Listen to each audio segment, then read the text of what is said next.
Welcome to Make and Decorate, a podcast for makers who love to sew, quilt, knit, and decorate.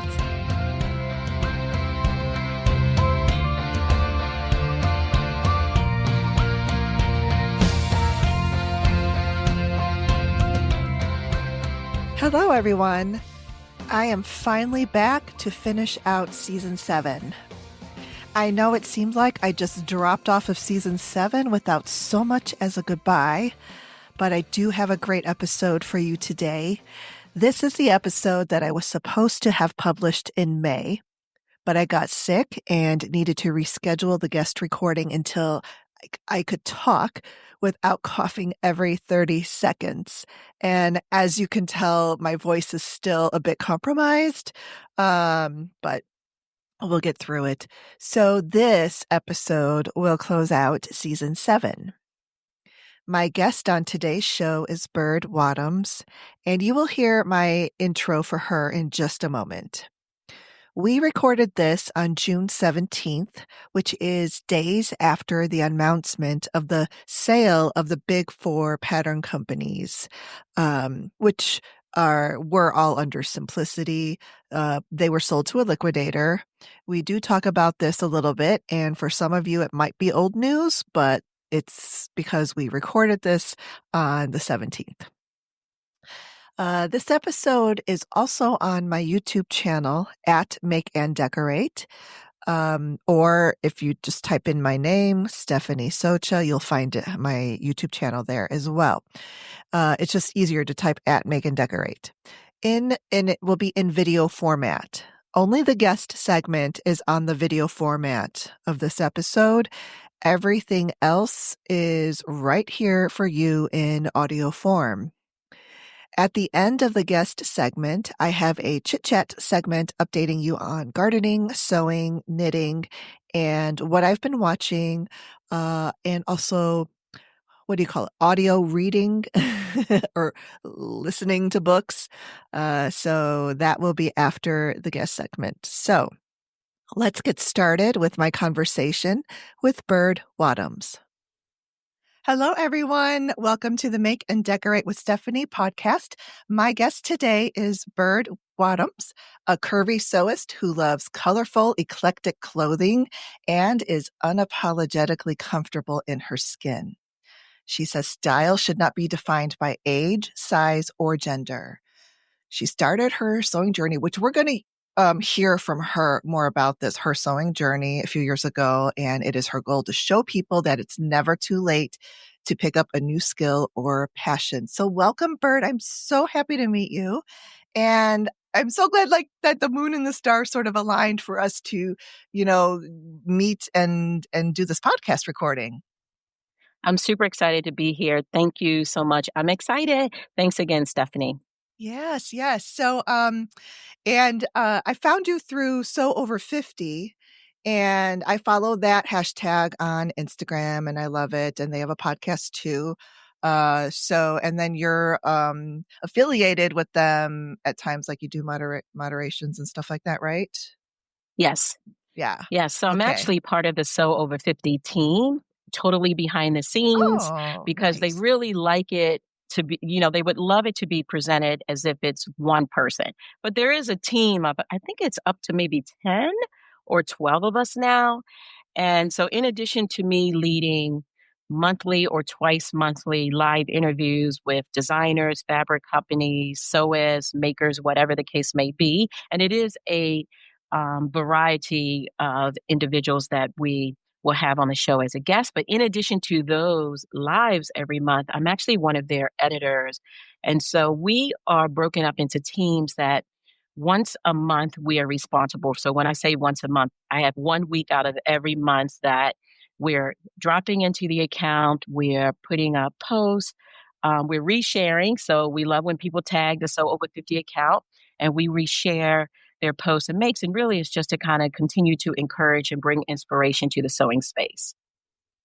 Well, that's interesting because it really helps with avoiding burnout for like one or two people to handle. It's a very good idea to have multiple people and that you're only once a month, on there to do your posts and so forth for that part, because you have your own thing going on too. Yeah, exactly. And that's the thing. We all have our own sewing world. Some do more or less on social media. But I just wanted to share, because you mentioned the one or two people in burnout. So when Sew Over 50 was created, which was uh, just a number of years ago, it's only been like a handful of years that they've been in existence. I want to say maybe 6 years, 6, 7 years. It was founded by two folks, Judith and Sandy. And one is based in the UK, the other is in Australia. And they did this thing for, I'm going to say, 5 years. And it got to the point that it was complete burnout. And they were thinking about actually shutting down the account.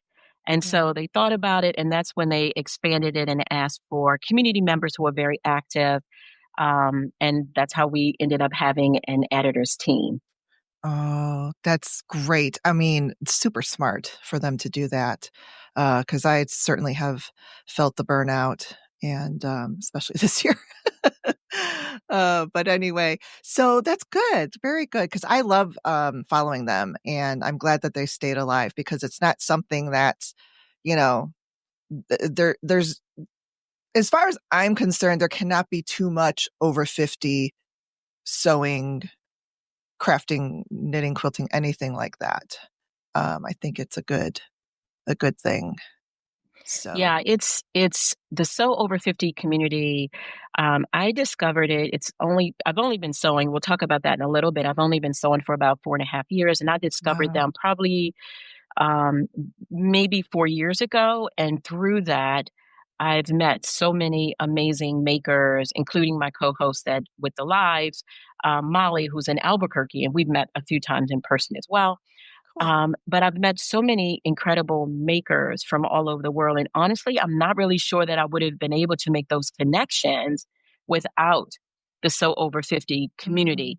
And we don't check anyone's IDs, by the way. So for folks to follow and share, we yes, are going to reshare your post. We're going to celebrate with you.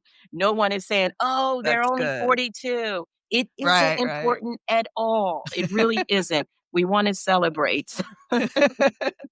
That's great. Yeah, of course. And I mean, all right, just a little side tangent.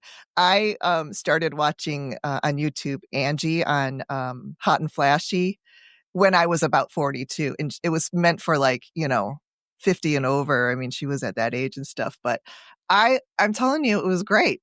I mean, I started to really, like, learn and take care of my skin a bit better towards, the aging and changes and all that stuff. But anyway, it's you don't have to be exactly what it says. You just have to be Yep, interested. exactly. Yeah. Yes, the community is wide. Yes. All right. Well, let's talk about you. You said 4.5 years. So tell as much or as little as you want about your sewing story. Awesome. I would be happy to share. I have been sewing for 4.5 years. Can I still say 4.5, 4 3/4? It will be 5 years in October. So, right around the time that COVID hit, I mean, I think for a lot of people, they got into different kinds of hobbies and crafts and things that you can do at home and remain safe. I went to Amazon and I ordered a very, very inexpensive beginner sewing machine. And I thought, oh, I'll have something to kind of play around with. Maybe I'll mend things, I'll hem things like that, really to kind of um, have things to do. And the other thing that happened in that year, Stephanie, was I retired. I had been a government employee for over 3 decades. And I retired in March, and then COVID hit, and then we were in lockdown. And I'm thinking, oh my gosh, I'm used to, 40, 50-hour work week. So this was a huge shift for me. I'm not one to sit in front of Netflix. I want to be out doing. And so I got into sewing, got my sewing machine. It doesn't come with a manual. It doesn't even tell you how to thread it. So I called someone, a family member who is a really great, amazing creative, and she kind of walked me through it a little bit. I figured it out, got there, learned to wind a bobbin, and then I just started sewing straight lines. But that didn't last long because I really enjoyed how it felt under my fingers. I enjoyed after it was all done, the sense of accomplishment, again, leaving government and feeling good after I finished the project was something that was really special to me. And now moving into sewing, where I too can kind of wrap myself around a project. So I started drafting my own pajamas. I didn't even know what drafting meant. It was, I just laid my pajamas out on top of fabric, traced around them, and I did that for everyone. My son got a pair, my daughter got a pair, my husband, myself. Other family members would get pajamas. Some of them were spot on, and my daughter actually still wears her pajamas, so that says a lot. And some of them were like drop crotch. And so I'll just say that was a designing feature, but really it was because I had no idea what I was doing. I went to Joann's and I didn't purchase a pattern. I looked at the patterns. $20. I said, I am just learning. I can't spend $20 on a pattern. So I really started with just tracing things, making tote bags and little easy things that I could do at home. So that's really where it started. And I have not looked back at. That is so cool. And I think that that is a actual common thread amongst a lot of us in our sewing journeys, is that what keeps us coming back is the thrill and the sense of like accomplishment. Because if you look at you've taken raw goods and you've made something from them. Like I always like, I made something from nothing. Yep. It's just incredible. It Yeah. feels amazing. Yeah, it really does. And then when you can wear it and stuff, that's great. And then if your kids are proudly wearing your makes, even better. You know, it just that must make you feel so great. It feels just incredible. It really, truly does. And my son is a touring musician. And so he's toured with a number of people all over the world. He has worn overalls I've made for him, jackets that I've created for him, and he'll take pictures and share them on his Instagram, tagging me, and it makes me feel so good. And I'm going to tell you, when I make something for them, and every now and then I may make something for them that they don't love and may not Mhm. necessarily wear very often, and so I have a little mental list. I'm like, okay, because there are a lot of projects that I want to work on for myself. And so if I make something for one of the kids and it's not something that they love, they will be put on kind of like my no making list for a little while Yeah. because I want to make things that people love and are going to Yes. wear and Yes. use. And then they'll say, Mom, can you make this? And after a little while, I might do it, but time is limited. So limited. And I quilt as well, and quilters also have this thing where if they're going to put all the time and effort to make a quilt for someone, are they quilt worthy? Because it is just soul crushing when you put your love and effort and time to make this handmade quilt for someone, and they just like, oh, thanks. 100%. Toss it in the trunk. I don't know. It's just, I mean, there's a lot of stories out there, and I even have, a couple of my own. So then you mentally are like off the quilt list. And to add to that, when I am making something for anyone, whether it's a gift, the entire time that I'm making it, from the moment that I began cutting it out and starting to stitch it, they're in my head. So it Mhm. is it is very personal. Yeah. And I'm just so excited. I get giddy, like, oh, I'm so excited. I hope they like this. And I really think about whatever I create for an individual, solely with them in mind. Yeah. And they're lucky. They're anyone who has, clothing or anything handmade for them by someone is, feel like super lucky, because I know very few people in my, family and that even does that. I mean, I'm pretty much the only person in my family that sews. So, but I have been teaching my nieces. Uh, so we'll hope that they stick with it. Oh, I love hearing that Yeah. because we have got to pass on this Right? amazing skill Yes. to others. So I love that. Yeah. So, and the one, they're sisters, my sister's daughters, and the one just turned, well, she's going to be 17 next month, but they're a little bit more taken away from this. So she learned, I've taught her since she was 5, and she's made a quilt and, um, some clothes, I mean, all of it, and still likes it. And I know she'll return to it. And then her younger sister is like me, who just eats it up. I mean, she just cannot, my sister was like, she could sit there for hours and do like this hand sewing stuff. So I'm like, oh, I love it. It's so great. Love that. Oh my gosh, that is Yeah. amazing. Yeah. Yeah. So you're right. We do. We really need to pass this on to the next generation. Because how are they going to know if they like it or not if they are not exposed to it at all? So, Yeah, I all right. often Yeah. hear that sewing is kind of a dying breed, and I don't think so. In addition to being a community member, so over 50 on Instagram, I'm also part of other communities on Instagram as well. And there are so many young makers out there, 20s, 30s, that have picked this up and are running with it. They are putting fashion, fast fashion to shame, and they're making some really incredible things. So I think it is a beautiful thing to hear when you're sharing it with other people. And I'm hoping, I got my daughter in here once or twice, and I'm hoping to be able to share it with others as well. And I've actually Okay. taught a class at a volunteer class at a local sewing group, Kavanaugh House here in Reisterstown. But I'm really hoping to pass it on to some of my family members. Good. Yeah. Yeah.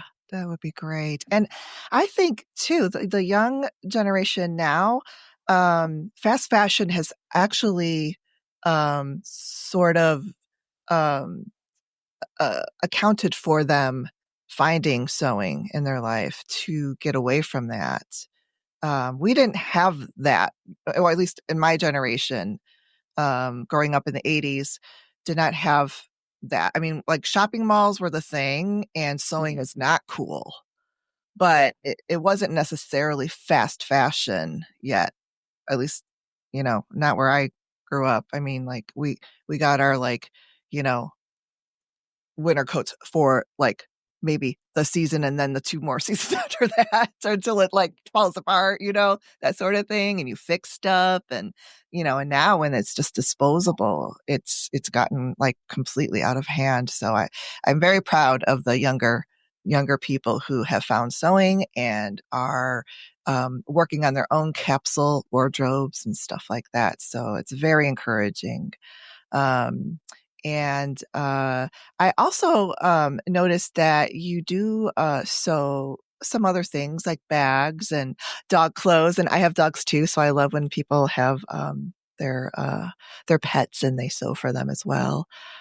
So oh, and I also saw too, you made a tie for your husband. I think you guys Oh, traveled yeah. on a trip somewhere and it was so cool. I love it. And I love that he wore it proudly and my husband likes that too. My husband likes when I make him things. So, just, talk about like, cause you just started sewing 4.75 years ago. And from what I hear from you is just that you go into things just with a completely open mind and not like, oh, I'm never gonna be able to do this or how, like you're like, I'm gonna do it. I'm gonna try it. And look what you have done. Yeah, it's been quite the journey, and I have sewn lots of different kinds of things, from starting with tote bags and self-drafted pajamas, to moving on to sewing with patterns. And then learning with those patterns, because you can sew a pattern and then try it on and it doesn't fit you. So then I've been spending time over these last few years on learning to fit garments and Mm. how to do that in a way that makes sense throughout the construction process. So that's been a big part. But I sew pretty much everything. As you mentioned, I love doing doggy clothes to match whatever I'm wearing. So if I have a little extra fabric left over, I'll make clothing for our dogs. They're all rescue dogs, which is another thing that I'm really a big proponent of. I do like to make bags. I don't know if you can see the bag Oh, on the yeah, I can. door.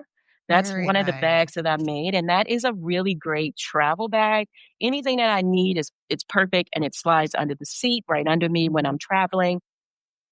The ties, and interestingly, the tie for my husband, that wasn't even my idea. I had finished the dress for an event we were attending. It's actually happened a couple times now. And he'll say, "Can you make me a tie to match your dress?" And so I said, "Okay, I've never made a tie, but no worries. Get me a tie that you don't want anymore." I deconstructed the tie. So similar to what I did with the pajamas, I deconstructed the tie and created basically my tie using that tie, his tie that he no longer wanted. And I would make any adjustments if he didn't love it because it was a store bought tie. So if he wanted any special adjustments or hacks made to it, I could do that. And so it ended up being a tie that he really loved. So I make ties, I make bags, I make fur coats. I am not afraid of sewing with. At first I'm like, let's just do this thing. And that's one thing I think about me is I am a little bit fearless when it comes to sewing. I'm not one of those folks that I'm terrified about cutting into my good fabric. Like I'm not one of those folks that I'm not going to use the china in the house. I'm going to use it Oh, because yeah. what else is going to happen with it? So I will use it and I will cut it. And has it always been perfect? No, but I've always been able to, except with one dress, I was able to completely get to a place with whatever I was creating that I was really happy with. So I've made fur coats, I've made leather garments, pants. I love making dresses. The reason why I love making dresses is I have a full garment. So if I make a pair of pants, then I Right. feel pressured. Okay, Bird, you need to go make, or the same thing with the skirt. You have to go make something to go with this, even though I may have something else. So I love making dresses because I know right away I throw on some sneakers or shoes, and I have a completely brand new garment. One of the most challenging things I would say that I um, worked on was learning how to make welt pockets. And it was a couple years ago, it was a welt pocket in a wool coat. Um, and I just could not figure it out. And then after working with it for a little bit, it isn't something that I run away from. I'm totally fine with it and I love them. That was one thing that was a big, big challenge for me. Zippers used to be a big deal for me. When I first started sewing, I would, if a zipper were needed, or if buttons were needed, I would use Velcro and do Velcro and having the right sewing machine I think makes a big difference as well. And so I Yes. feel a lot more comfortable sewing invisible zippers, regular zippers. It doesn't take me a long time to get through them. Buttons I do really well on my fast sewing machine. So it's been a journey, but I do a little bit of everything. I've even made swimwear, but I need to revisit that. I made just the bottoms. I didn't do the top because I'm full busted, and I was like, I would really want to be able to spend the time to make sure that I felt completely comfortable in it. But I haven't made any underwear. That's the one area I haven't stopped long enough to say, oh, you haven't made any panties or bra, but someday. But yeah, I've done a number of things. Yeah, I mean, even so, the Velcro closure, you still got the garment done. You still forged ahead and didn't let it stop you. And then you eventually conquered it. And I totally agree with the upgrade of the sewing machine because that can't a sewing machine that's limited in its features and accessories can really be a frustrating factor with sewing and can really kind of deter some people from it. They think it's them and it's really not. Because I mean they've just got these I'm sure yours Faf has the one step buttonhole. I mean, it's just like there's a couple of different kinds where you just put the button there and it just automatically sizes the buttonhole and stitches it. So yeah, I agree. I think that if you've, like you did, you started off with, you're not quite sure, you're just starting, you're not going to invest all this stuff, money into all of this. Once you got the bug and you're just, like, all right, I'm doing this, you upgraded, and then voila, invisible zippers, I buttons. highly recommend for folks that are just starting out, don't spend a Yeah. ton of money. No. Get something that is in the $100 to $200 range. Also, you don't even have to get anything new. You can go on to one of these secondhand sites like Goodwill online. You can buy really good sewing machines. You can visit a dealer and find used sewing machines. You can even do Facebook Marketplace and find a used sewing machine. Yeah. And But if you could find one of after, those Mhm. Kenmores, gold. Yeah. Sorry. Didn't mean It's to. called a Kenmore. Kenmore. Yeah. Oh, They, the older one, they don't make them anymore. They haven't made them for, I don't know, at least 10 plus years or more, 15 maybe years. But they're like good, solid, machines, mechanical, not high maintenance. And those are, you can find those around at, resellers like, I'm sure Goodwill and all that other stuff. But that's because it's good to have a guide of like, what to look for, because it could be overwhelming when you see all these machines available. But anything that's more like metal and solid and older will work. And I love our community because there are people in the community that you can reach out to and ask Yeah. questions Yeah. about a particular brand and what they actually recommend. And so when I was ready to move from just, I have a cloth quilt ambition, which I love. So it not only does the buttonholes and zippers with ease, but it also sews on my buttons. So the days of me threading a needle and doing 10, 11 buttons, it works with such great ease. But then when I was ready to transition over to an overlocker, being able to reach out to people, a serger, and say, what do you recommend? Because it's such a wide range of Mm. the different types that you could get.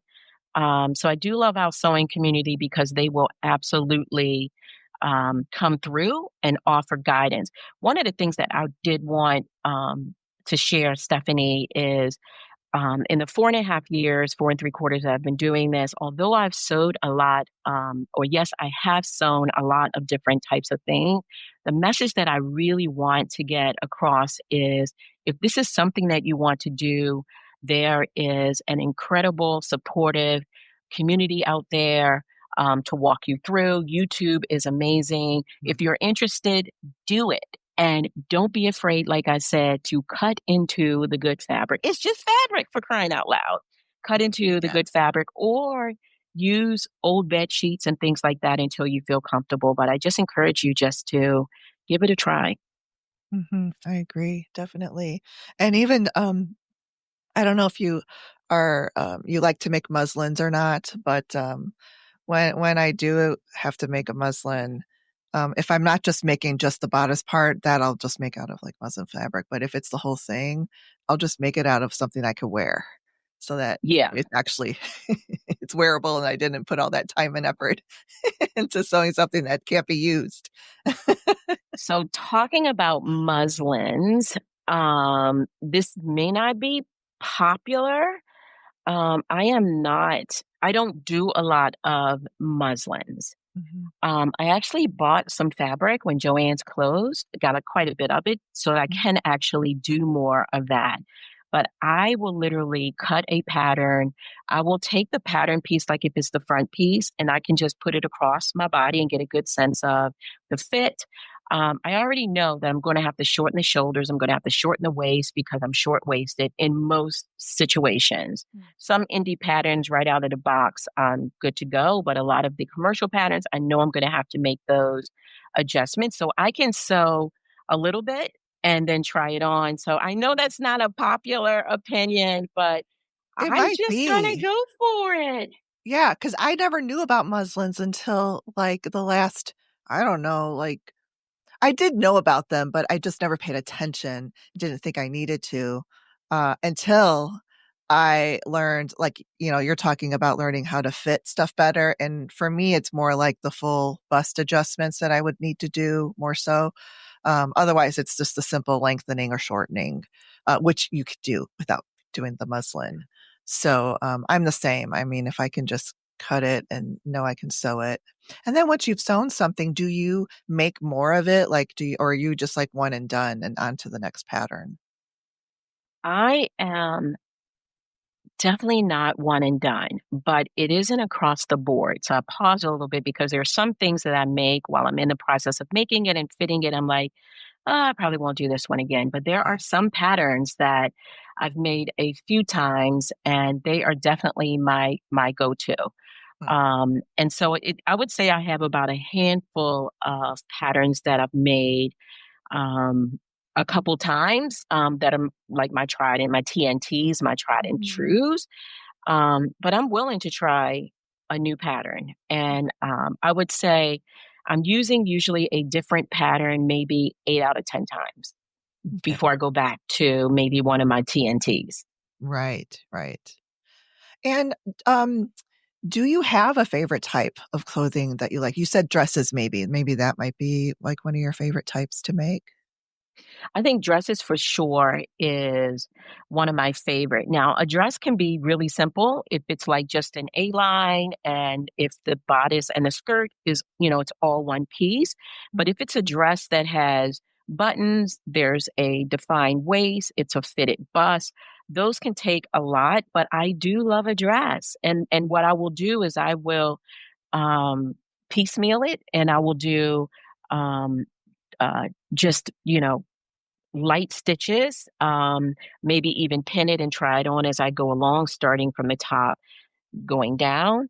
Mhm. But I would say the dress is probably my go-to. But I've gotten into making more pants because when I'm just running out to the store or Mhm. just kind of hanging out, I will make just some comfortable kind of slip-on pants that some are fitted, some are not.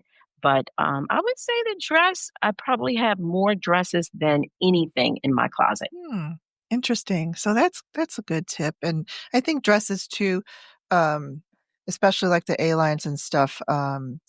There's less details than, let's say, pants, for instance. So I think that's a good go-to type of clothing to put in your like beginner intermediate repertoire, I guess. But e but even with the dress that may be all one piece, so you're cutting Mhm. it on the fold and maybe there's only 2 pieces, the front and the back, Mhm. you still I still take the time to make sure that the fitting is right if I need to shorten this area, Mhm. before I sew the side seams, making sure that it fits nicely around the bust. I'm looking over toward my sewing machine because I'm working on a fiber mood pattern, and it is a dress where it's actually 2 front and 2 back pieces, but you just sew those pieces together. Mhm. But before doing all of that, I took the time to make sure that the neckline laid flat. I definitely had to do some work there to shorten it. I had to bring in the center seam and the back seams until I felt comfortable.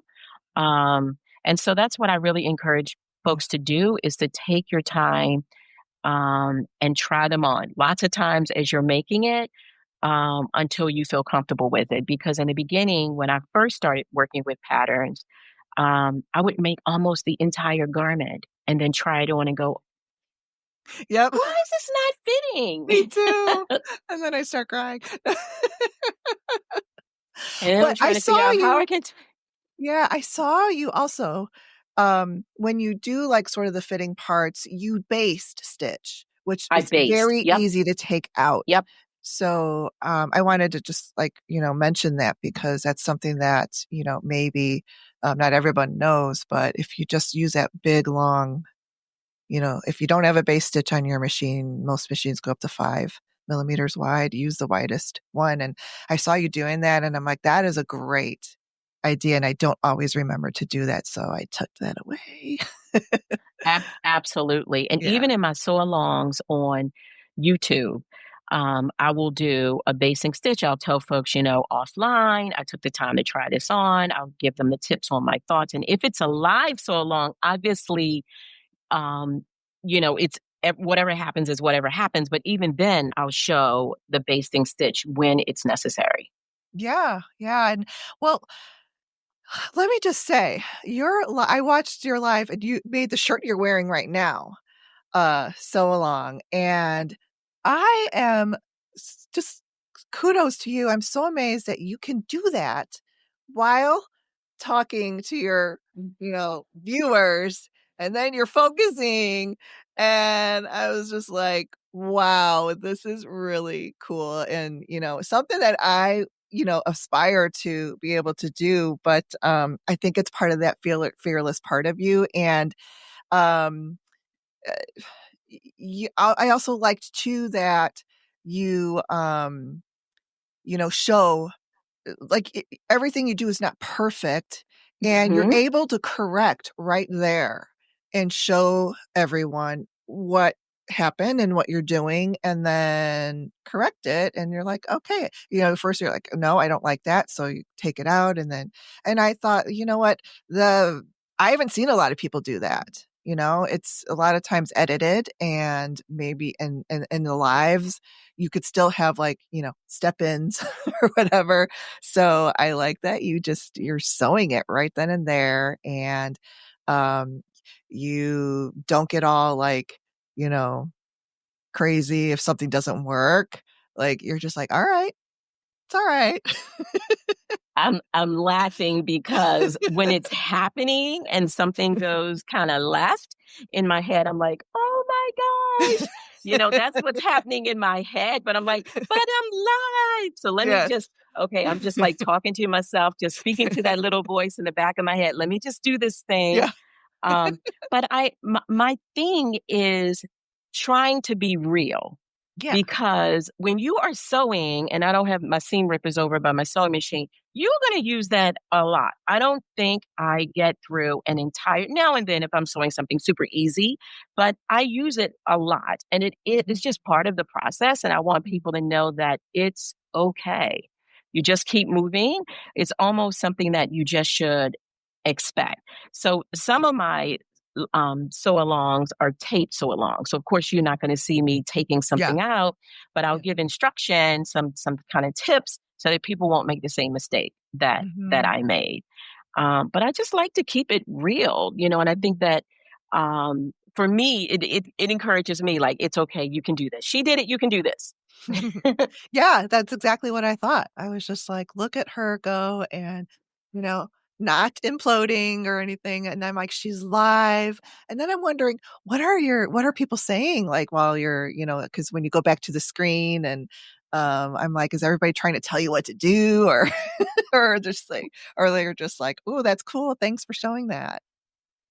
Yeah, and remember I mentioned that I had the one item that I did that I never went back to fix. I did sew it Mhm. live. It Oh. was an all white dress. It's still hanging in my closet. I showed how I needed to go unpick it and, like, clean it up. Basically taking it in because it was way too wide here. Um, and it was a bias dress, so you have that additional stretch in the dress that you have to take into Yeah. account. I really should go back and unpick it and finish it up and post it. I've actually had people comment on that video. Did you ever fix it? I just that's the only thing that I have in the closet. I didn't throw it away. I just was like, I don't feel like doing the unpicking, and I moved on to something else. But I need to go back. Yeah, and it's okay if you don't wanna go back, 'cause, Yeah. you don't need that negative energy. There's too many projects, excellent projects to involve myself in. Yeah. Exactly, exactly. Well, that's fun, and, it sounds like you have a great group of, community with you too, that are part of your, like, that watch you with your, Sew Lives, uh, And I'm and grateful for all of them. I am so yeah. grateful, so grateful.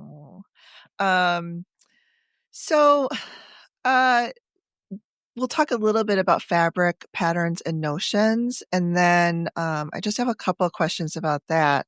And then while we're on the topic of that, we can just do a little zigzag to what everybody's been talking about recently, which is the whole Joanne Simplicity Saga that's, changing. It's so fluid every day.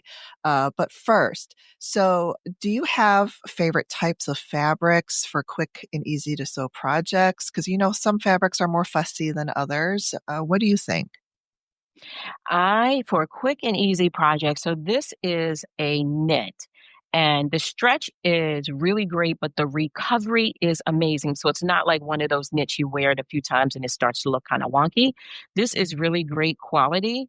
And it's such an easy make because you just have the front and the back cut on the fold. Now, this one is actually double. I won't pull it up, but it's the front and the back are, so I could have done this, and next time that I make this, I will, and use a different fabric, same stretch of type of Oh, fabric, and a okay. different pattern on the inside, and easily this could have been a completely reversible shirt. So that's something that I love is working with patterns and fabrics that are versatile. So something like this, there's a lot of give. So, if you get it a little bit too tight, there's some forgiveness there. If it's too loose, you just easily kind of make the seams larger, but super easy to work with and a very satisfying sew that you can be done with this from cutting it out to actually finishing up and wearing it in,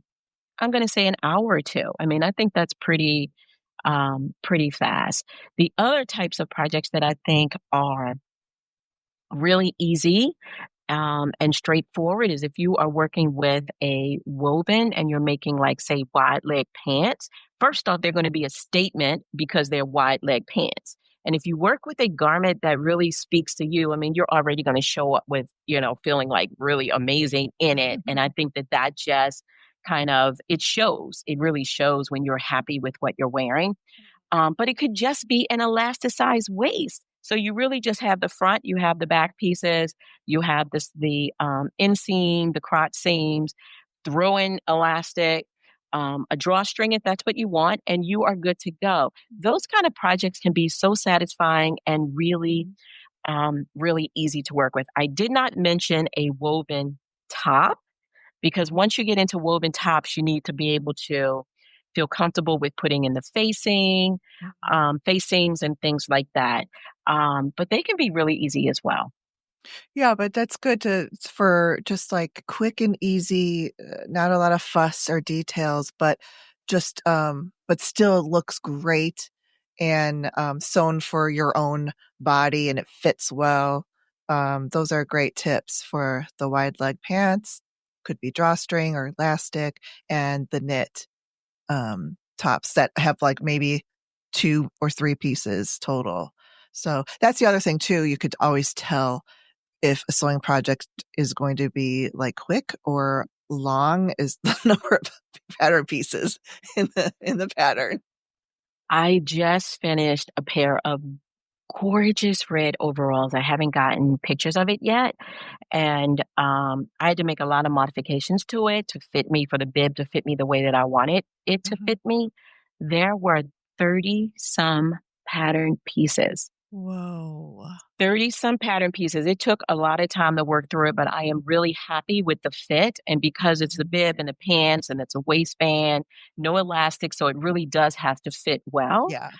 When I got to and I looked at my table and there were only like 2 or 3 of the pieces left, I was like, oh, I'm close. But I just kind of, I spaced it out over a couple days. There's no way I could get that done in a day.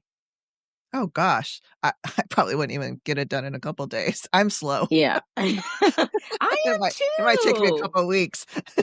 too. But, yeah, it can be very like, yikes. But it's just a good thing to think because I am definitely like, always thinking that stuff's going to take less amount of time than it really does. And if, you're making something for a deadline that you have to wear it to, just remember the number of pattern pieces and how long that's going to take. And not that it's going to be hard, it's just time consuming. It's just more steps because you're making more details. Like overalls, I mean, you've got all those, with the straps and pockets and Pockets, top Face. stitching. So even though that particular pattern had 30 some pattern pieces, I knew before I put the pattern away that I would make it again. But I went back and I made the adjustments to the paper pattern so that the next time I do it, I'm able to do it with a lot more ease. I use kind of a lightweight denim-ish, very bright red, but I know that I want to use an Ankara cotton. And I have some fabric coming.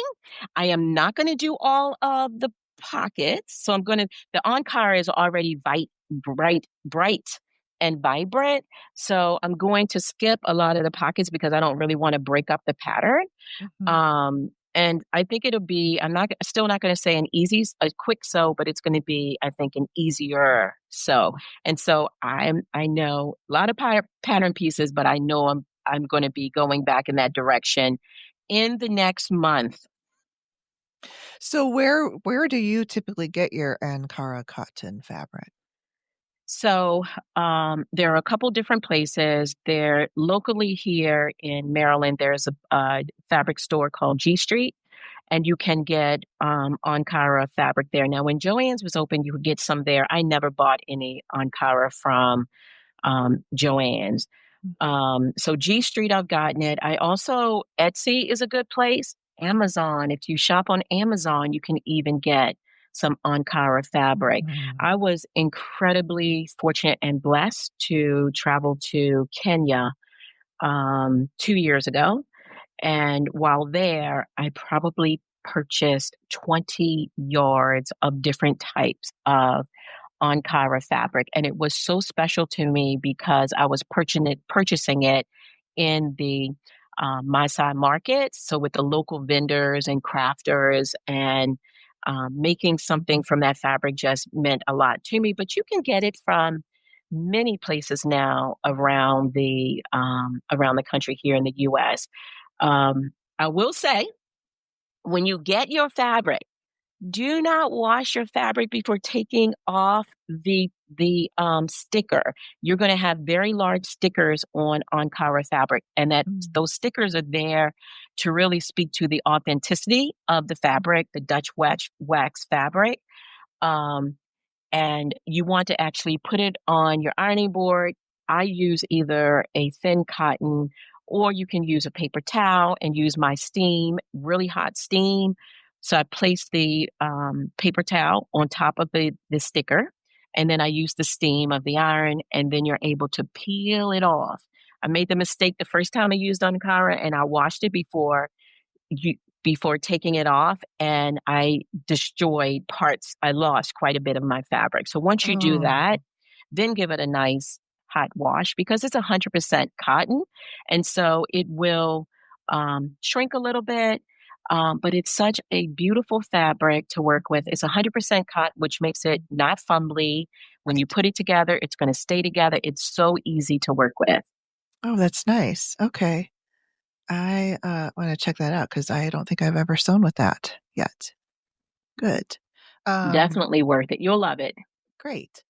All right. So yeah, let's talk about Joann just a little bit. I know it's been everywhere since like the beginning of this year, when we were all shocked with because they filed for bankruptcy before, and we're like, oh yeah, they'll get over it. This time they did not.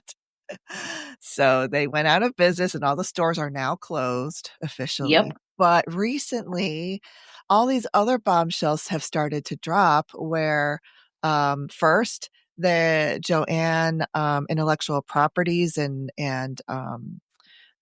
brands, like what do you call it? Their logo, all of those things. Yeah, their branded items. Their fabric, the Joann.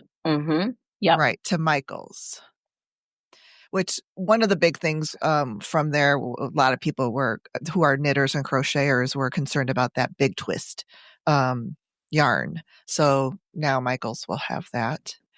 And then just this past week, like last week, maybe was it, or earlier this week, the Big Four patterns under the umbrella of Simplicity was sold. to a liquidator though. So that's kind of like, we don't know what's going to happen. I mean, it's just like not really, set in stone what direction that's going to go to. Yeah, we have been going through quite a bit of a shakeup. Losing Joanne's huge, and Mhm.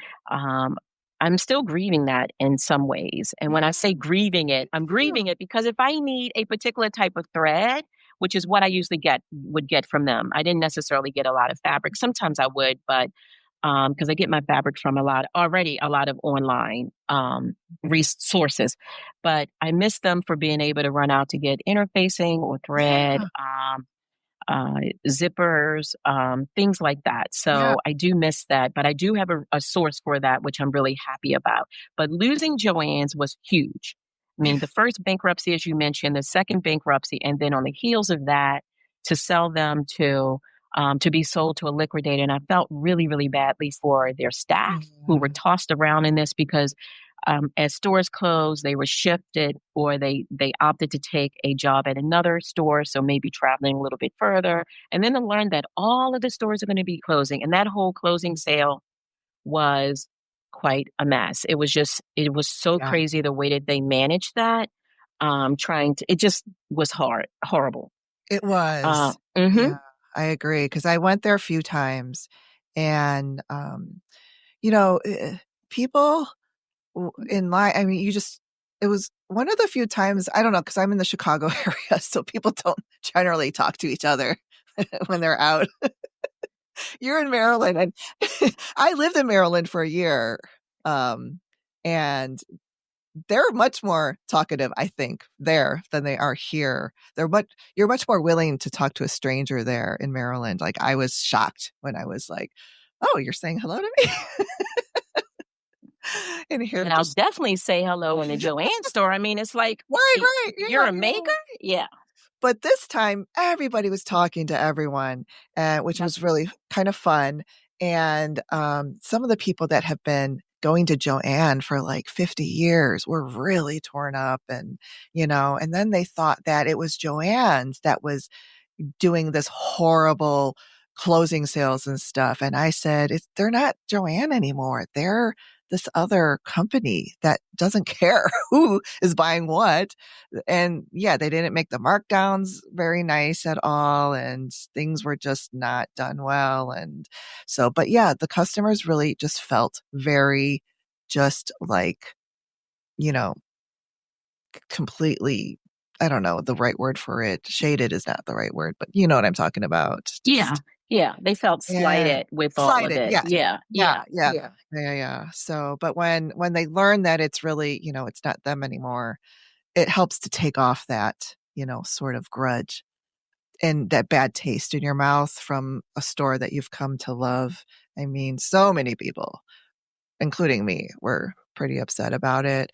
And I know there's like a whole bunch of controversy of like, oh, make room for us, the independent fabric shop. I mean, they never liked the big box stores, but I always feel like there's room for that and you need it Yep. because like you said, you've got to run out to get thread. You have to get like the basics. I would buy a lot of my stabilizers from Joanne. I mean, that's something that you like just need in the moment and you could just run out to get it. It's Yeah. there for you. And speaking of Joanne's, this is water under the bridge, but after the first bankruptcy, Stephanie, I'd really hoped that they would have listened to their customer base, reduce their footprint then. So reduce, drop. Maybe you don't have 800 stores. Maybe you only have 300 or 400 stores. Yeah. Maybe you have a smaller footprint, so your leasing costs go down. Maybe you stop putting money into the home decor stuff, right? And my gosh, the fleece. There were aisles and aisles of fleece. Talk to your customer base. If you're in Wisconsin, maybe you need fleece more Yeah. often during a year. If you're in, the South, South, Mhm. or even here in Maryland, I had never, ever used fleece for Mhm. anything as a garment maker. So I'd really hoped that they would have listened and made some different, um, business decision, but it's water under the bridge. It is what it, we can always, like they say, the Monday um, quarterback. They have Yeah. football now every day of the Right. week. But, Right. you Right. know, you can always say that when it's all said and done. But I really hope that. And then, as you had mentioned, so you have Joanne's, that was huge. And then the shift that you hear that Michaels has purchased Joanne's IP, their intellectual property, which I think is actually a good thing. I really, truly think it is, Oh, even yeah. though we're not going to find all of the garment fabrics in the stores. Most of it is going to be online. I don't see Michaels. That's my 2 cents. I don't think that Michaels is going to clear out their framing department to make space for more fabric. I'm Mhm. also hoping that Michaels will invest in at least a cutting table instead Yeah. of you having to go to the framing section. They don't even cut it in front of you, which is weird. They take it behind, Yeah. behind the door there, and you can only at this time purchase a 1 yard minimum. So I am hoping that things change. Yeah. And if that wasn't enough, I wake up to news that the big four pattern companies have been sold, and we say big four, but it's really a handful or more Mhm. of companies. They call it the big four. Um, that have been sold to a liquidator. Yeah. Hilco is the Oh, liquidator's name, yeah. and it's still left to be seen. Some people said, oh, we don't know what's going to happen when a liquidator comes into play. That's not a good sign. It doesn't mean it's going to be sold. It usually means it's going to be there's a liquidation, so it's going to be torn apart, Yeah. and who knows what is going to happen. And they have the printer for tissue patterns, Yeah. so it's even deeper than just the big five Mhm. commercial. I mean, the big four commercial patterns. This hits and hits hard. Yeah. It definitely Yeah. does. And it this whole like sale with the whole Hilco thing and the big four patterns reminds me, it's just of that movie Pretty Woman, and where Richard Gere was that company that bought these struggling companies, and the main one in that movie line was like a family owned business, and they just chop it down into parts and just sparse it out, and they don't care, it's just business. That's what it reminds me of. And then with this whole thing with the patterns, and I'm just like, oh no, what is going on? And so I do hope that someone, well, here's the other thing too. Joanne also owned Creative Bug. Hmm. And so that was just acquired by Golden Peak Media, which I think is good news. So I think they're going to be fine. And Golden Peak is in our industry, and they know the, business. So they're not just going to like, get rid of it. So I was happy. At least there was a little silver lining right there. But I really do hope that, this Simplicity group makes it, because Mimi G uh changed Simplicity, like just brought it to the where what century are we in? 21st century. Yeah. So and I think the other brands could use the same thing. So hopefully they will listen to consumers, and hopefully somebody out there will acquire it and do good by it and not do away with those last tissue printers. I mean, I know that a lot of people, especially maybe the younger generations, are so used to digital files.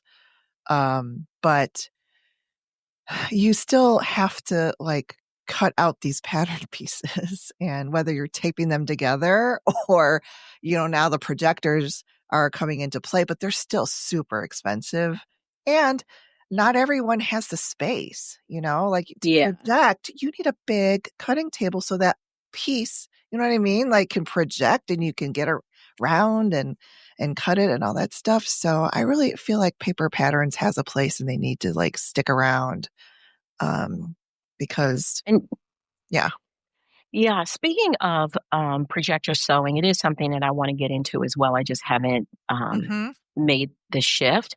But Ditto, which Joanne was promoting and All selling, I right. did Yes. hear that they were purchased by Singer, and of course, Singer is my brand, so I'm happy to hear that. Mm-hmm. But for people who want to get into projector sewing, you don't have to spend hundreds or thousands of dollars to get a projector.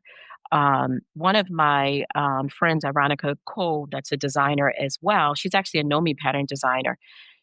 She actually has a projector class, and you can purchase the projector from like eBay and different places. Use projectors for like $100 or so, 100, No way. $200. Way, yeah, way, yes, way. So you don't have to spend a lot of money. And so when I do get into it, I will be working with Ironica to figure out what's the right, and she does classes. Uh-huh. So for people that want to get into it, you don't have to spend a lot of money. There are ways to do it. Okay, that's good to know because I just thought they started at like $500 and went up. Nope. Okay, great. That is good. Good to hear. Thank you. All right. So all right, we'll get off that topic. But I do want to say this. I do want to say this. You mentioned Mimi G, and I Yeah. must say, I adore her. I love Right? her. I've actually met Mimi G in person. I interviewed her. She was one of the folks that I interviewed on the So Over 50 account on Oh, I Instagram. have to find that. She is very personable, down to earth. And I think that I agree with you that she did some really amazing things over at Simplicity and then bringing and creating the Nomi brand. And I know a number of the Nomi pattern designers. And I just love that these are just regular folks Mhm. who create really dope patterns.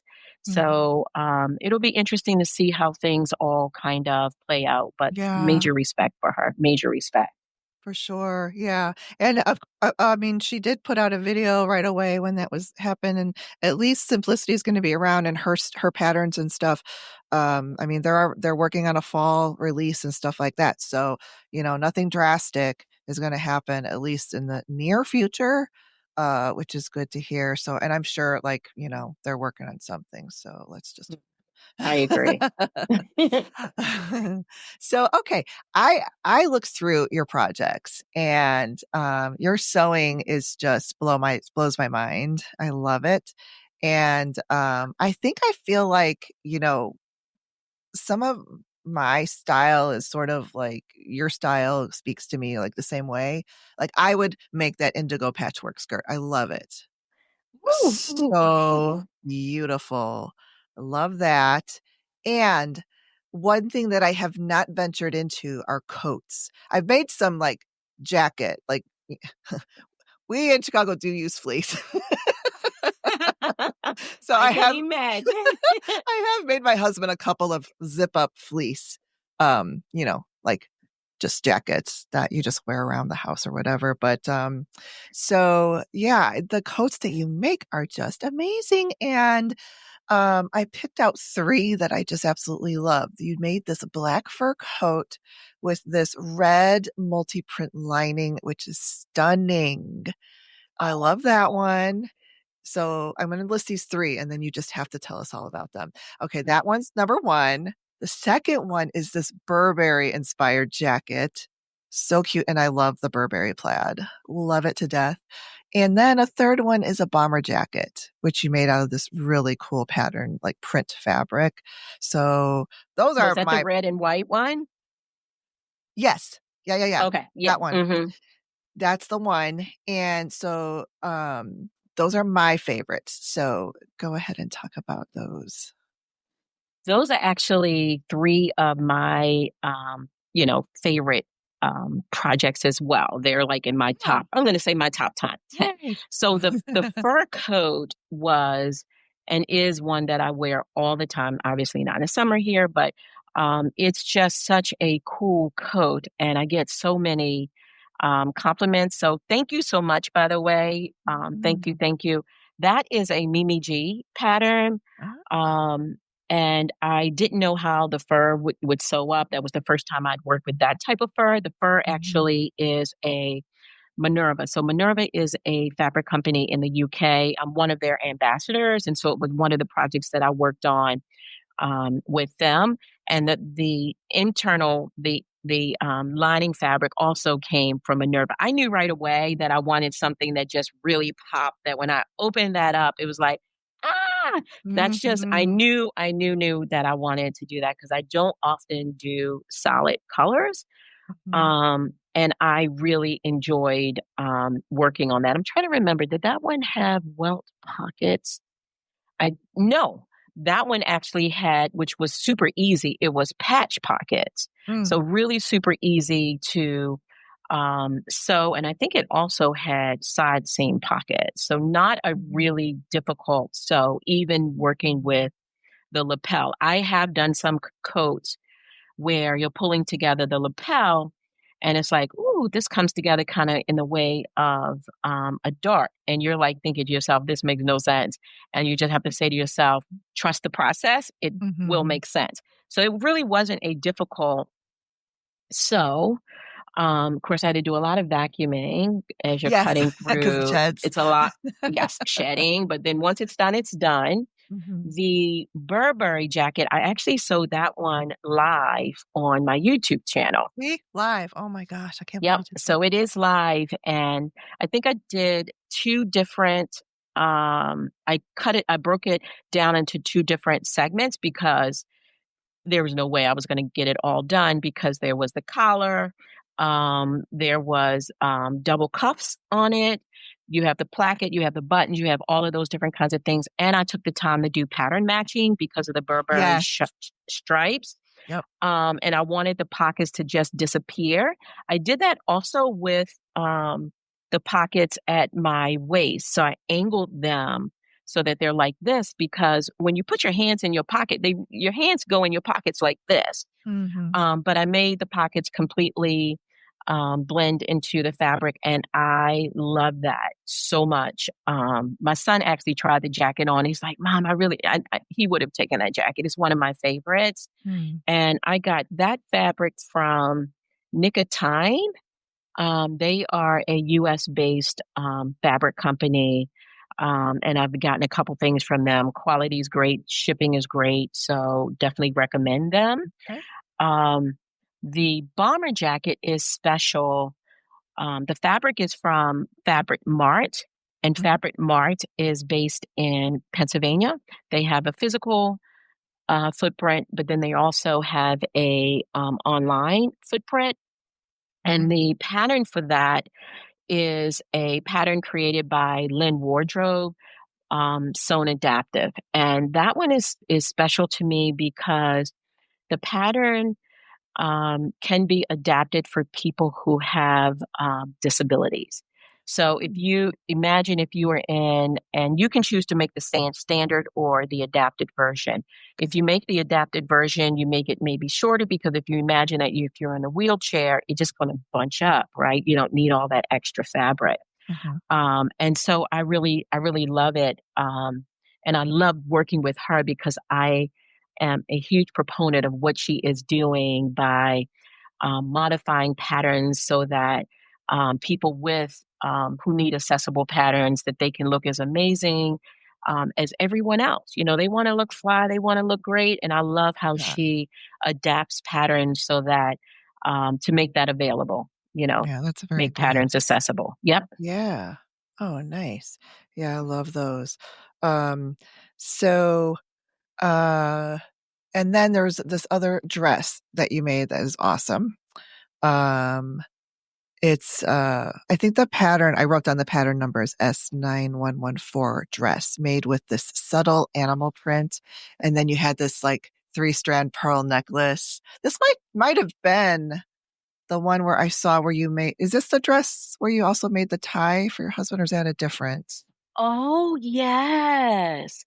That's one of my TNT projects. And it's Simplicity 9114.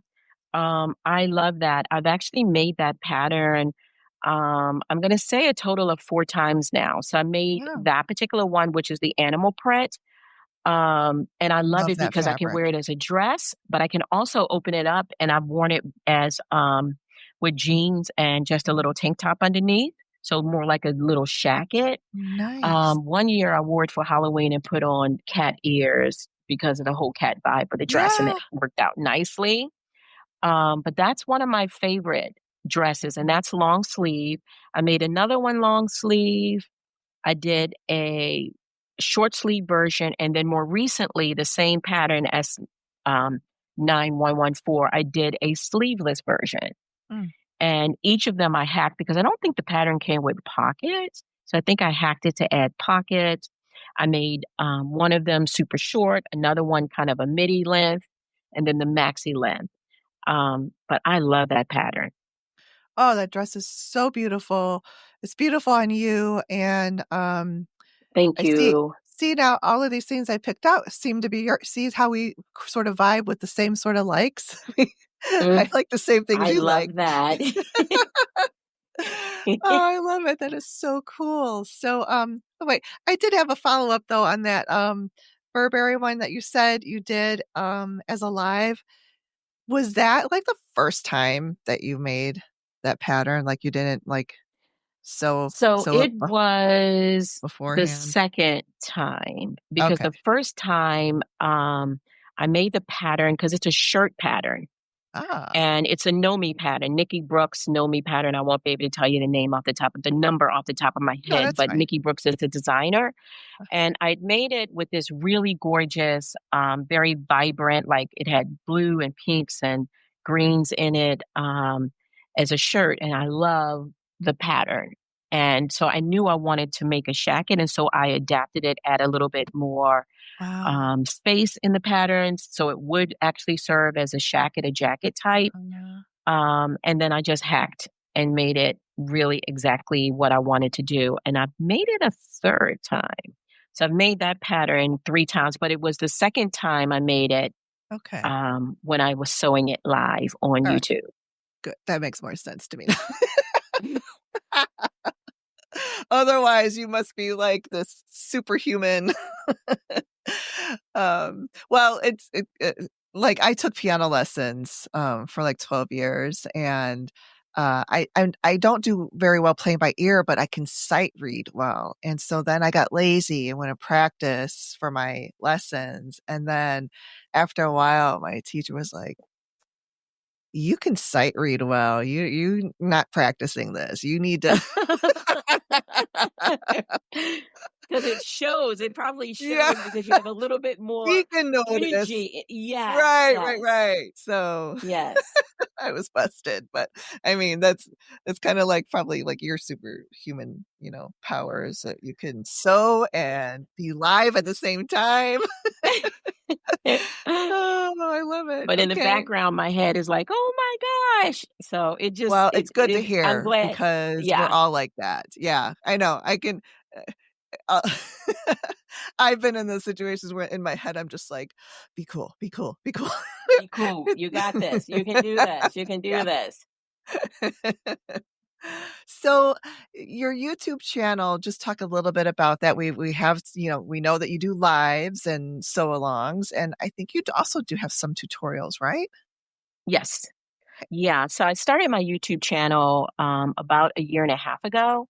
And really, I just wanted to show people that one, you can get into sewing no matter how old you are. I got into this after retirement. It's doable. You can do this, and you can do it in a way that it doesn't need to break the bank. Mm, So I've been doing it for about a year and a half. Started right away with sew alongs and tutorials. I started with pretty basic kinds of things because I wanted to be able to make things that anyone, a beginner, would want to pick up and be able to run with. And then some things where you don't need a pattern. So I wanted to make it really simple. Um, but then I also added some of the more complicated things like the Burberry jacket, the dress that I haven't completely finished because I yeah. haven't gone back to unpick it and modify it. Um, So I've done a multitude of different types, many different types of sew along, some live and then some where I just kind of tape my entire process. And I just love to show folks that you can do this, make it simple, make it straightforward.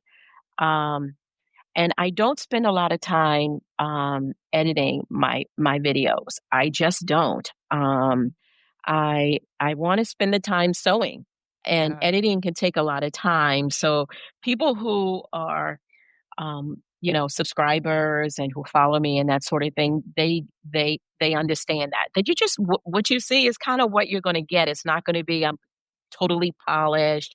Maybe I have makeup on some days I don't.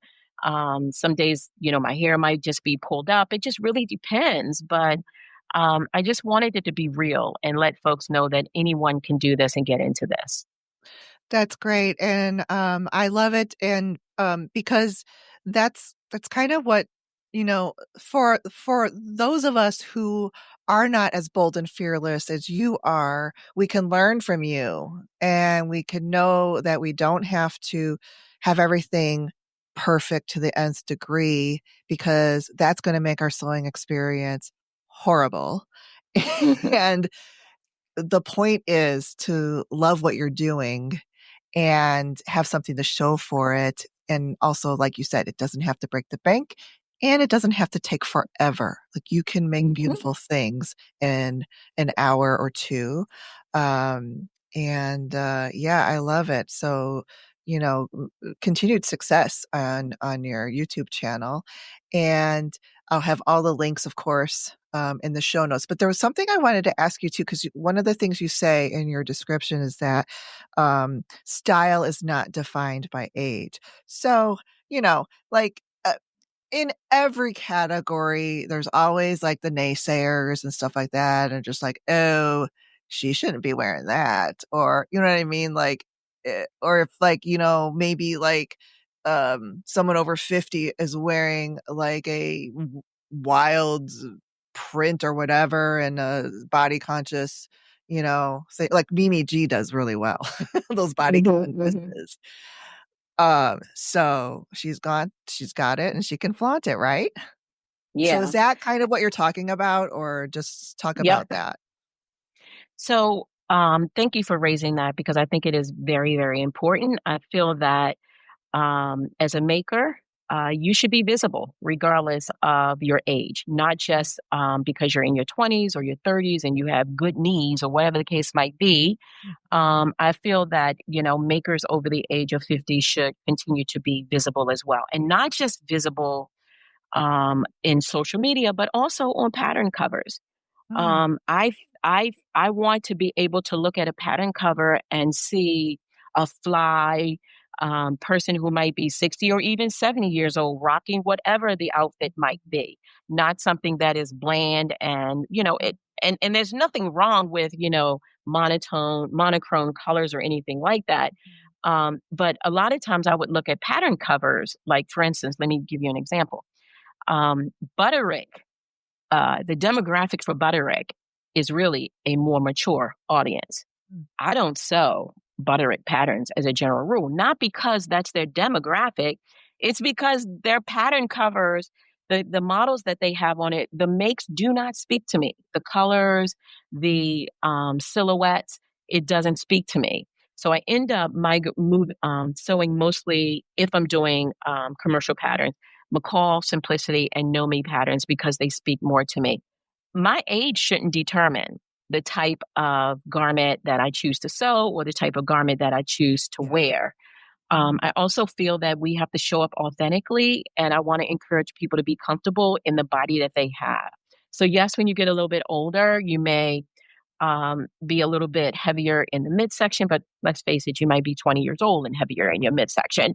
And I just Mhm. want to be comfortable wearing whatever speaks to me and encourage other people to do the exact same things. So, being age inclusive, but also size inclusive, gender inclusive, race inclusive as well. So, I want to see my demographic on pattern covers in, if fabric stores have promotions where they're showing how a particular garment may look or fabric looks on a body type, I want to be able to look at that and see myself. Um, so that's part of why I love being a part of the So Over 50 team, because we actually will reach out to, in addition to interviewing like Mimi G, but also reaching out to independent pattern companies and really trying to encourage them to put more mature models on their pattern covers. I don't Yeah. expect that they would all be mature models, but I want to see a good variety, right? I want to Right. see that Yeah. it's diverse. Yes. Yeah.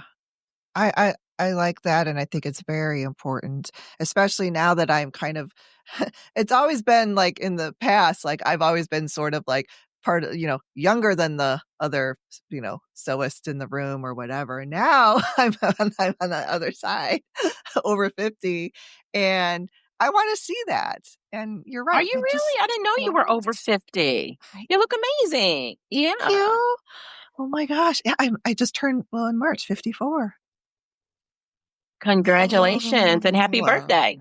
thank you. Thank you very much. And yeah, so I'm on that other side, and also too, growing up, uh my just a personal note about me is because I'm half Korean, and Oh, wow.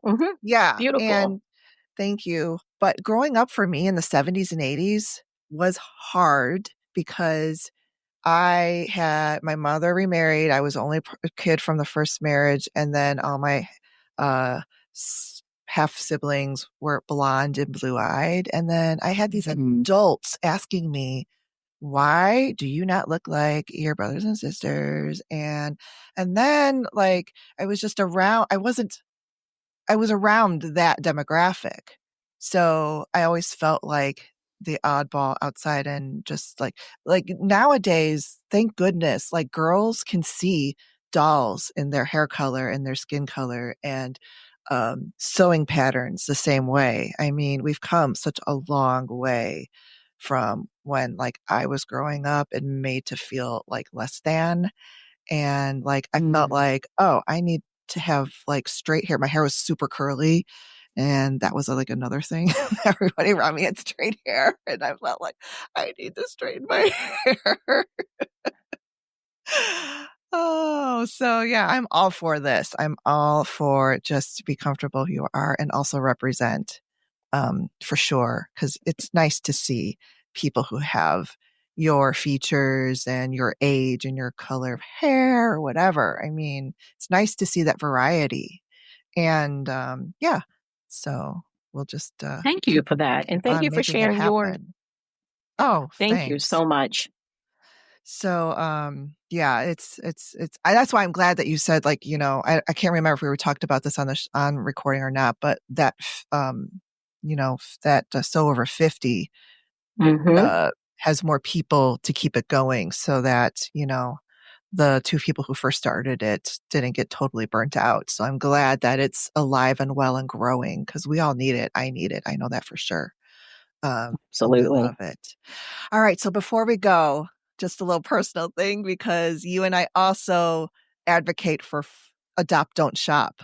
You actually rescue puppies. So you are a foster puppy parent too, right? I am. I am very, very big about that. So I work with a local rescue group, and as time permits, we will actually foster, usually two or three puppies at a time. We have our own dogs here in the house that are all rescues as well. Two dogs here in the house that are rescues.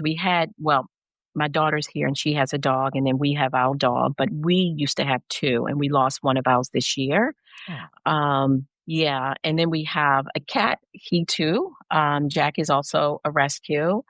And then I had the opportunity, because I teach yoga classes, and at the gym where I teach yoga classes, I was asked, "Would you host a yoga session, a puppy yoga?" And I was like, "Yes, that would be amazing." It's something I've been wanting to do for a long time. And so a different rescue brought in, it was about 13 or 15 different puppies. And we attempted to practice, but mostly there was a lot of giggling and cuddling and that sort of thing. And more recently, I've been asked to teach a kitty yoga class. Now that one's coming up later in the month. So I'm excited for that one as well. But whenever I can support rescues, because I do believe that, there are so many animals out there that are in need of loving homes. Whenever I can support rescues and fosters, I'm 100% going to do that. And when it collides with my fitness world, it's even better. So such a fun time. Oh, I saw pictures of your puppy class and it just melted. I melted. I just love it so much. And I have Cooper is our foster. He's 10 years old now. And he comes from, there's a shelter local here in Chicago, Paws. And so I love them. We love them so much. And then we have a second dog that sort of a rescue from my sister. And he's wonderful too, Badger. But we definitely would always adopt and rescue puppies for sure. And they're, we don't have kids, so they are our kids and they're our family. And I'm sure people think we're like nutty and crazy, but I don't care because there was a comedian I saw on Instagram and he was just like, hello, this is like the whatever century. This is not like 50 years ago where your dogs used to be wolves and they stayed outside. Our fur babies are our family. Because they're doodles. They're people. They're people. Exactly. Yeah. They're our family members. They're our family. They sure are. And they have the personalities and everything. So, I always like to, if someone's that I talk to is into the rescue and the foster and all that stuff, I want to shed a light on it because it's something that's near and dear to my heart too. All right, so let's close it out here and talk about. I think you have some things coming up too. Isn't there like a frocktail thing, or is that already done? Yeah, so I'm part of Baltimore's Frocktails committee. And so Frocktails is, I don't have the exact date. I really should. My team will be watching this and say, Byrd, how did you not remember the date? So I'm actually going to look it up on my phone. So Frocktails is on July 19th. So if you happen to be in the Baltimore, D.C. area and you want to come, we still have tickets available. I'm also part of Baltimore Swap, so Be More Swap, and it's a fabric swap. And so twice a year, we host events. The last one was at the Maryland Institute College of Art. And they give us the space. They work with us, their textile group. And, people come in with fabric, patterns, notions. You don't have to come in with anything. You can just show up with a big old bag and leave with lots of goodies. You just walk through, and if a fabric speaks to you or a pattern, or we even have yarn, lots and lots of yarn, they go home with you. They're rehomed. And then whatever was left over, the school then took to use in their textile projects, which was really nice. Very nice. I'm also part of Sew Ankara, which is a week in July where there's a spotlight on sewing Ankara fabric. And that's the one that I'm thinking about doing the jumpsuit again using Ankara fabric. So that's also mid-July. So I have a lot of projects I need to do. And then the other one that I'm working on in July is with Rochelle Handmade, also on Instagram and YouTube, is something called KISS. So it's an acronym. So all capital letters, just KISS, and it's Keep It Simplicity Sis. And basically what we're charged with doing is now, of course, she came up with that before we heard that the big four were going to be sold and that sort of thing, but we're still moving forward with it because we don't know what's happening. So each of the participants are asked to create a simplicity pattern and take photos. So I haven't picked my pattern yet. So I have a couple of fun things, but pretty much every month there's some new and fun things.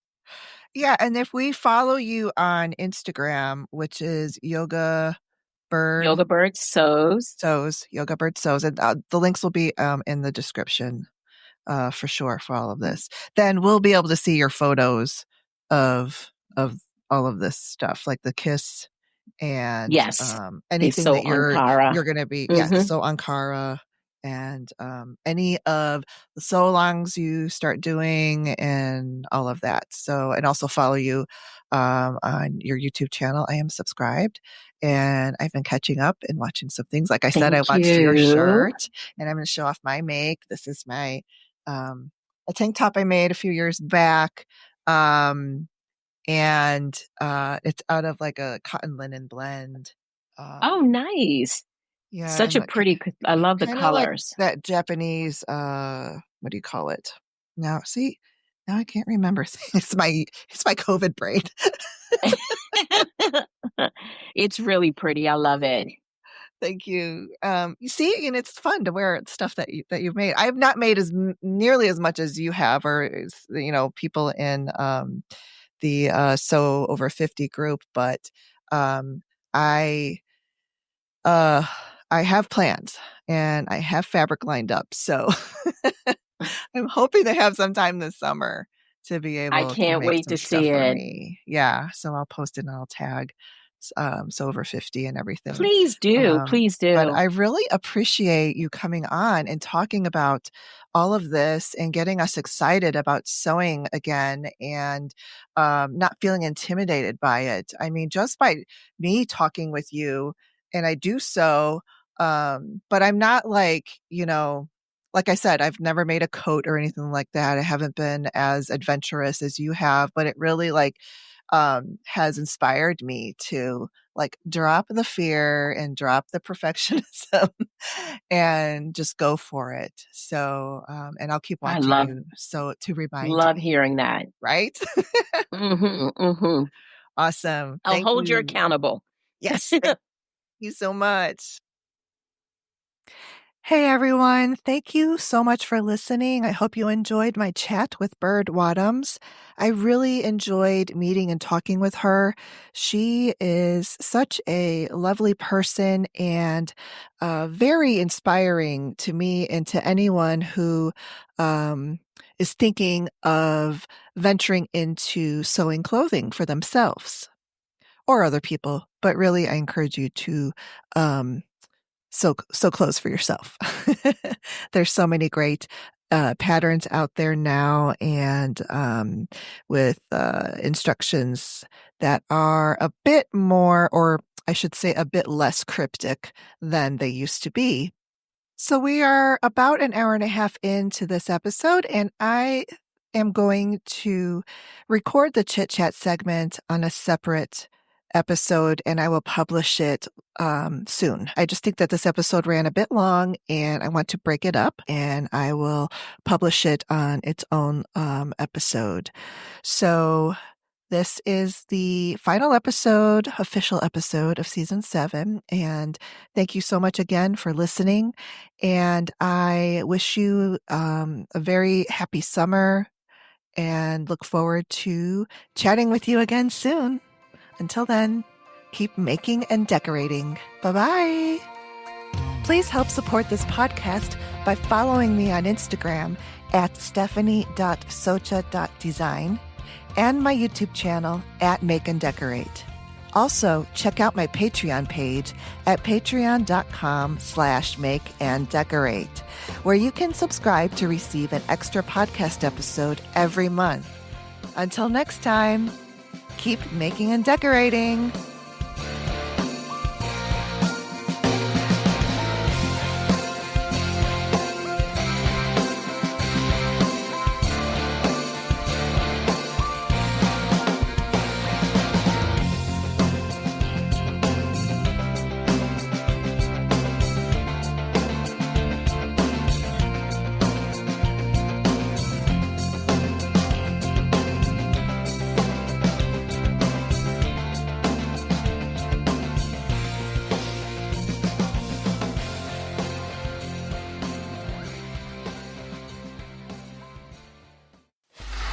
Free audio post-production by alphonic.com.